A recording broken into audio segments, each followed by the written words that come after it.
Hello everyone and welcome to your English class. My name is Teacher Ivan Cáceres, as you can see here, and this week we are going to talk about expressing agreement and disagreement for our first class of this level. Are you ready? Let's start. So first, I need you to remember something quite important, and it is that these course classes will be held by checking also the virtual classroom. So here you have a picture where you can see our virtual classroom, which is already set up, and then you have to check because you will find very useful information in the website. Now let's get started with our class. First, let's do some warm-up by reading this exercise. You can read along with me and you can be Mark or Jerry, okay? So in this exercise we have Mark. He says, "What do you think about politics, Jerry?" Jerry replies, "In my opinion, politicians usually forget about people's needs." Mark says, "I don't agree. I think that some of them are good, aren't they?" Jerry replies, "That's true. However, they rarely do what they promise in their campaigns." Mark answers, "Well, you're right, up to a point. I believe that we should ask each candidate to keep their promises when they become president, governor, or senator." Jerry says, "It's always the same, but someday it'll probably change. We will have a new generation of young people in the power." And Mark replies, "I'm sure that things will change for good." So here you have some of the text, or some of the words in the text, which are in red.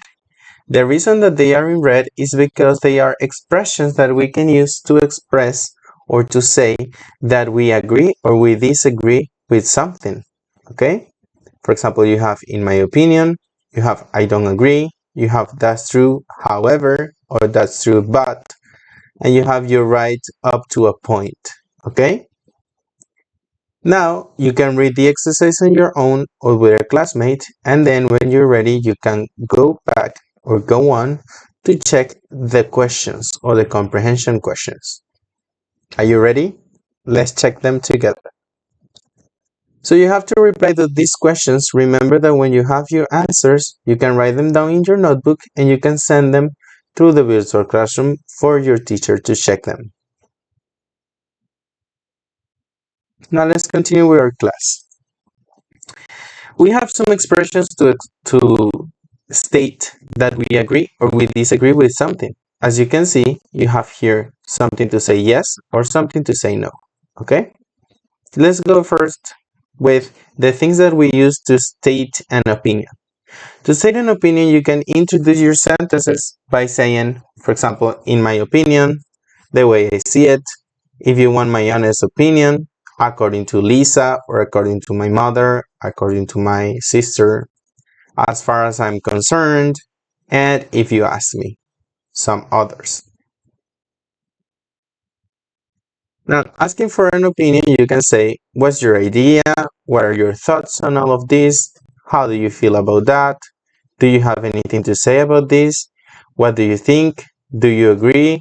Wouldn't you say?" And some others.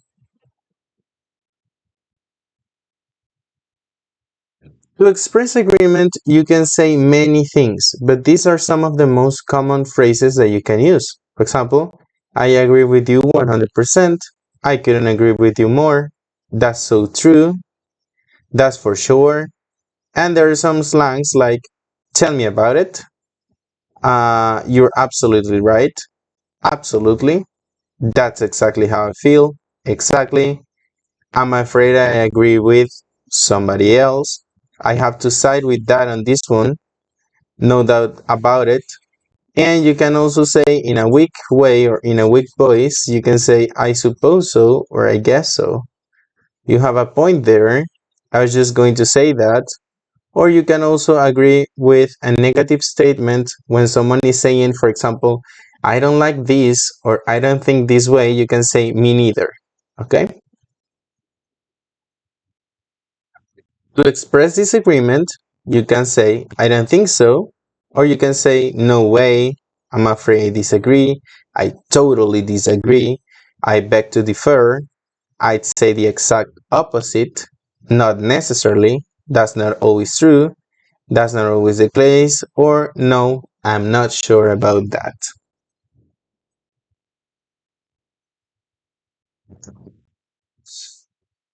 Also, to do interruptions or to add something extra, you can say, can I add something here? Is it okay if I jump in for a second? If I might add something, can I throw my 2 cents in? Sorry to interrupt, but.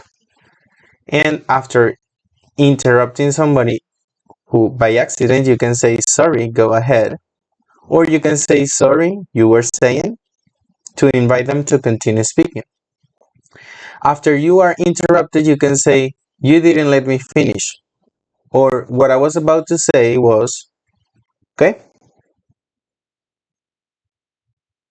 Finally, to settling an argument, you can say, let's just move on, shall we? Like to get to an agreement, okay?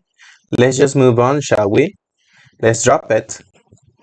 I think we're going to have to agree to disagree, okay? So we're gonna have to agree to disagree. Like you are never going to reach an agreement. And in a sarcastic tone, you can also say whatever you say, or if you say so, but it's like you don't believe that fully. Okay, now I invite you to incorporate these expressions into your day-to-day basis, and remember that we can keep in touch and I'll be here if you have any questions, okay? Now you know the expressions that you can use to agree or disagree with somebody, and I invite you to practice them in class together, okay? Congratulations, that's it. I'll see you next class, okay? Bye. See you later.